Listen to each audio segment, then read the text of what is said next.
Hey guys and gals, it's Jay, Polly's dad again. I don't know what I'm doing. Reading a book, I guess. This one's called Michael Recycle and Bootleg Peg. The kid's name is actually Recycle, which is good because he's all about the environment. So it's kind of fortunate that his last name is Recycle. This page doesn't have any words on it, just fish. Michael Recycle and Bootleg Peg, written by Ellie Patterson and illustrated by Alexander Colombo in support of the Environmental Justice Foundation Save the Sea campaign. When Michael went to visit one Friday...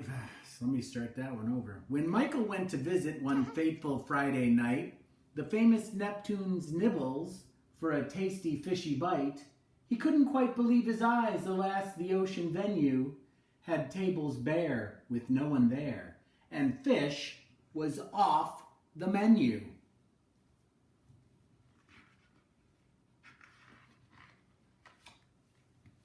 The head chef shook his head and said, "There isn't any left. The 7 seas are empty. It's a case of fishy theft." So Michael said in disbelief, "There is not one fishy dish. It is my wish to teach this thief you mustn't overfish."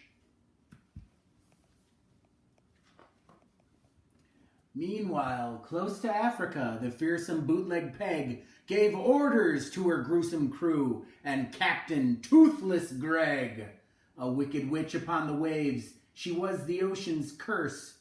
For stealing fishes from the sea, there was no pirate worse. Arr. Fishes big, and fishes small, and fishes in between. Fish with spots or zebra stripes, purple, red, or green. And when her nets were full to burst before her big ship sank, she sold the rainbow-colored fish to Tycoon Fish Tank Hank. That's Tycoon Fish Tank Hank.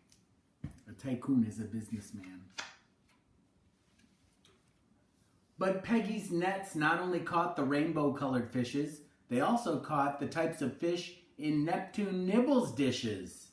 So Michael soared above the waves to see who it could be when he spotted that the fish had left a message in the sea. SOS. That means help. He watched while Peggy's gruesome crew threw so thoughtlessly all the fish they couldn't use right back out to sea. Michael called the dolphins, and when they gathered round, he told of Peggy's plundering. Now justice must be found.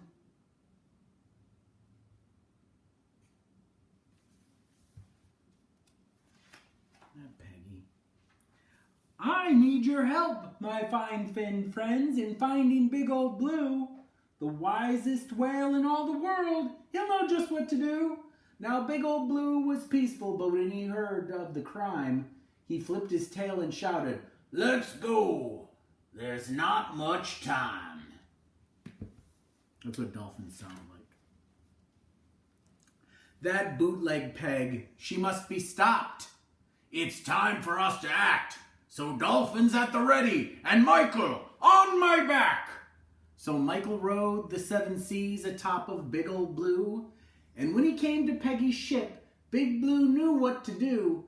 He tossed and turned and twisted and slapped his awesome tail to cause a mighty maelstrom with waves quite off the scale.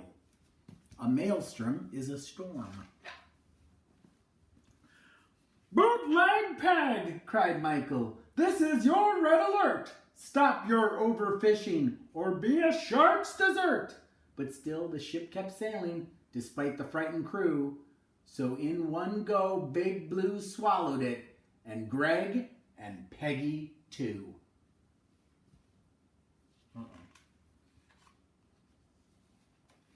And then in one almighty breath, he spat the thieving pair onto a desert island 1,000 miles from there. And since there wasn't much to eat, it was as Michael wished. Peggy learned that to survive, she mustn't overfish.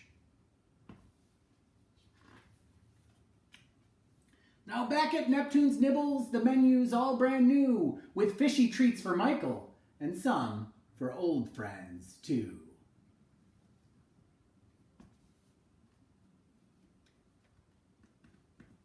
And that is the end of the book. And the moral of the story is don't overfish or you will starve to death on a desert island.